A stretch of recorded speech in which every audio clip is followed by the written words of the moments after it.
Entä sitten, jos koirat pitäisi saada hoitoon, mikä avuksi? Meillä on tähän vastaus. Tassu et Tassu on hoitolan nimi.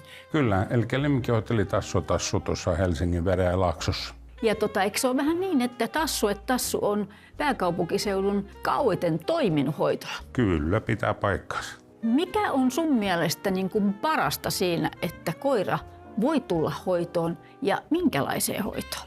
No kyllähän se parasta siinä on se, että koira ei ole yksin ja koira tarvitsee jatkuvasti virikkeitä. Koirat pääsee 4 kertaa päivässä ulos, joko sitten tarhaa, meillä on oma tarha iso, noin 1000 neliön tarha, tai sitten ihan hihnalenkeille. Pystyy menemään metsälenkille, taikka sitten ihan, että sovitaan nämä aina omistajien kanssa. Tärkeintähän se on, että koira viihtyy siellä paikassa, mikä on, ja ollaan juuri päivitetty kaikki tilat katosta lattiaan, ja ne on nyt niin kuin viimeisen päälle. Paljonko teillä on tilaa? Paljonko mahtuu koiria? Sitten siellä on kissoille omat tilat, eikö niin? Kyllä. Ja sitten vielä jyrsijätkin tarvii joskus hoitoa. Joo. Kaiken kaikkiaan noin 46 huonetta.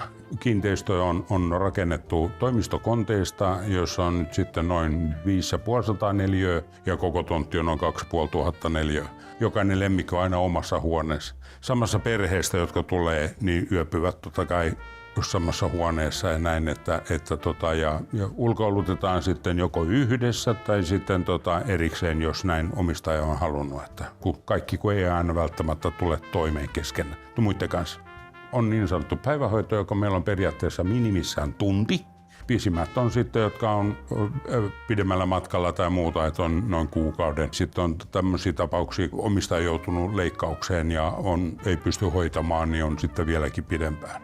Teillä on siellä koulutetut eläintenhoitajat, jotka on paikan päällä? Kyllä, meillä on aina koulutettu henkilökunta paikalla. Toivotaan, että aina tullaan ensin tutustumaan, mieluiten aina lemmikin kanssa. Mutta sopii tästä etukäteen aina meidän henkilökunnan kanssa ja pääsee jo ekaksi tutustumaan ja sitten on hyvä ottaa jonkun tutun peiton tai lelun tai jonkun mukaan, että siellä on semmoinen turvallinen tunne. Meillä on tosiaan aika tarkka seulonta siinä, kun tuodaan lemmikkiä ja täytetään hoitosopimukset ja nämä, että millainen lemmikki on. Tätä tehdään sydämellä, ei täällä ole, niin kuin sanotaan nyt, bisnestä sillä tavalla, että kyllä tämä on enemmänkin siitä, että rakkaudesta eläimiin monet on sanonut, että on pikkusen ehkä hullu, kun on lähtenyt tämmöiseen, mutta mun mielestä lemmikitkin täytyy saada se hyvä hoito ja siinä nyt yritetään tehdä se niin hyvin kuin osataan. Mikä sun mielestä on sellainen hyvä aikamääre, että milloin kannattaisi viimeistään olla liikenteessä, jos haluaa vaikka viikon tai 2 viikon loma-ajaksi? No kyllä nämä lomasesongit on meillä niin kysyttyjä, että niin aikaisin kuin vaan tietää, niin kannattaa kysyä, mutta niin aikaisin kuin vaan pystyy,